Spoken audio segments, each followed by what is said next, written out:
దానికి పులి ఒప్పుకున్నారట.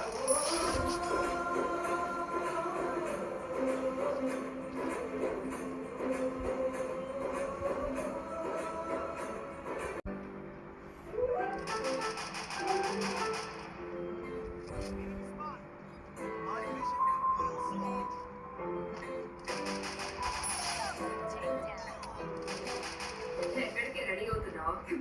ఈ రోజు ఆ ఇంట్లో పుట్టినరోజు వేడుకలు జరుగుతున్నాయమ్మా. ఎవరు పుట్టినరోజే? అదే ఆ కృష్ణరాజు చెల్లెలుంది కదా, అన్నపూర్ణ, ఆవిడ పుట్టినరోజు. ఏంటి నువ్వు చేసేది? నేను ఎంత కష్టపడి పెంచుకుంది ఆ కృష్ణరాజు గారిని చంపడానికి. వాడింట్లో పండగలకి పుట్టినరోజులకి వెళ్తూ కాలక్షేపం చేయడానికి కాదు. నేనేం చేసినా అది నీ కళ్ళల్లో ఆనందాన్ని చూడడానికనే విషయం నువ్వు ఇంకా అర్థం చేసుకోలేకపోతున్నావమ్మా. ఆ కృష్ణంరాజు గారిని చంపాలి అంటే ముందు వాడి కొడుకు చిరంజీవి అడ్డు తొలగించుకోవాలి. ఆ చిరంజీవి గారిని దెబ్బ కొట్టాలంటే 5 లక్షలు ఇవ్వమని మనల్ని బెదిరిస్తున్న వాడిని ఎలాగైనా మనం పట్టుకోవాలి. ఆ చిరంజీవి గారి రహస్యం ఏంటో మనం తెలుసుకోవాలమ్మా. చంపడానికి నేను సిద్ధమైపోయాను కదా, దొంగతనం ఒక లెక్క అమ్మా.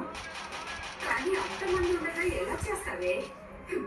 మన ఫైర్ యాక్సిడెంట్ లో త్రుటిలో ప్రాణాపాయం నుంచి తప్పించుకున్నాను. బంధువులు, ఫ్రెండ్స్, ఎంప్లాయీస్ అందరినీ ఇన్వైట్ చేశాడు.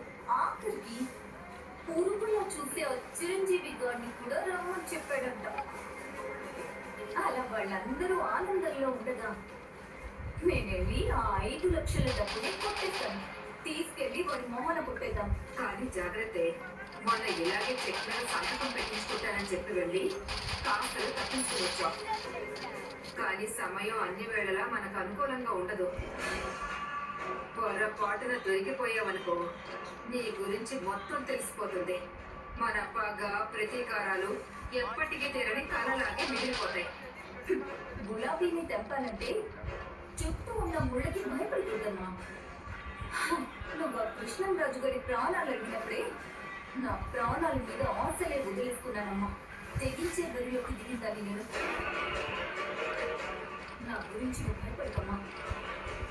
ఇన్నాళ్ళు మన చేతులకి మట్టకుండా ఆ సూపర్వైజర్తోనే పని కానిచ్చేద్దాం అనుకున్నాను. కానీ పగ సాధించాలంటే నేనే స్వయంగా దిగాలని అర్థమైంది. కానీ ఆఫ్టర్ ఆల్ 5 లక్షల కోసం వెళ్ళి ఆ కృష్ణరాజు వాళ్ళకి దొరికిపోతే ఏం చేస్తారో ఏంటోనని భయంగా ఉంది. ఇప్పుడు మనం వాడికి డబ్బులు ఇవ్వకపోయినా వాడు వెళ్ళి ఆ కృష్ణరాజుకి నిజం చెప్పేస్తాడు కదా. నువ్వు ఆ పగ తీర్చుకోలేక నాకు అప్పగించిన పగ నేను కూడా 5 లక్షల కోసం